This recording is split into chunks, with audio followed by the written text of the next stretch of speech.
Absolutely. It's like you're both simultaneously the most comfortable person in the world and also the person you feel the most judged by. That's a weird combo, right? Like, you're used to them seeing all your weirdness, but suddenly you're aware you're doing it. Exactly. It's that self-awareness creeping in. I was just thinking about my best friend from middle school, Liam.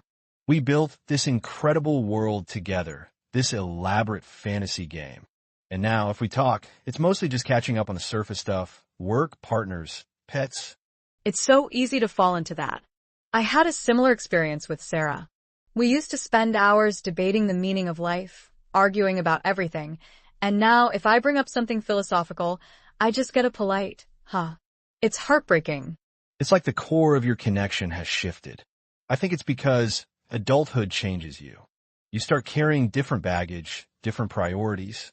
It's hard to articulate that to someone who's been with you since you were building Lego castles. Totally. I think the key is remembering why you were close in the first place. What was the foundation of that friendship? Was it shared passions? Mutual support? That vulnerability? Right? It's almost like you need to gently reestablish those things. Not by forcing a huge, emotionally draining conversation, but by sharing something genuinely vulnerable. Like admitting you're feeling insecure about a career choice or something. That makes so much sense.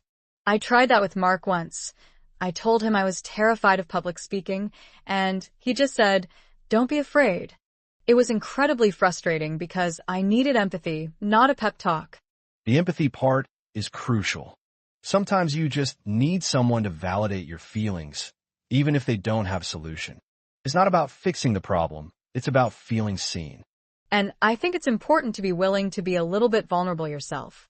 Like admitting you've changed, that you might not have all the answers, or that you missed them when they were going through a tough time. That's a really good point.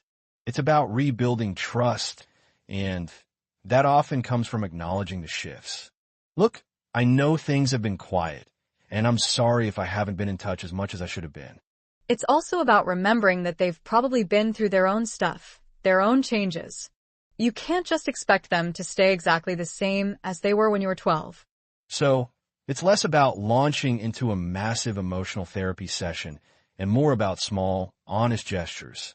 Like sending a silly meme that reminds you of a shared inside joke, or just checking in to see how they're doing. Exactly.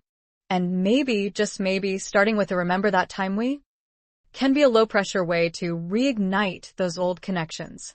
It's about reminding them of the history you share. It's about finding a way back to that initial spark, that feeling of uncomplicated connection. It sounds harder than it should, doesn't it? Almost like a forgotten language you need to relearn. Absolutely. But I think the effort is worth it. These are the people who knew you when you were, like, truly you before all the adulting got in the way. It's a valuable connection, even if it takes a little work to nurture. I totally get it. Those conversations are so important for growth, and they can be super intimidating to have, especially if you've known someone since childhood. Exactly. It's like we're so used to just hanging out, doing the same things, and not really exploring our own thoughts and feelings. But sometimes I wonder what would happen if we had that deep conversation now. That would be fascinating. What do you think some of those tough topics might have come up in a conversation like that? Maybe something about their past experiences or your own struggles. I don't know. Maybe something about our fears and hopes for the future. You know, what we're afraid to share with others, but want to be honest with ourselves. That's really interesting. Because when it comes down to it, those are usually the things that shape us as people. I mean, how else would you have come up with some of your most valuable life lessons? Exactly. And it makes me wonder what my best friend has been through in their own journey, and if we could learn from each other's experiences. Yeah, it's like those conversations can be such a powerful way to connect on a deeper level. I've had that experience with some friends, where having that deep conversation ended up being the turning point for me. Exactly. It sounds like it was transformative for you. So what do you think about just taking the leap and initiating a deep conversation with your childhood best friend? That's a great idea.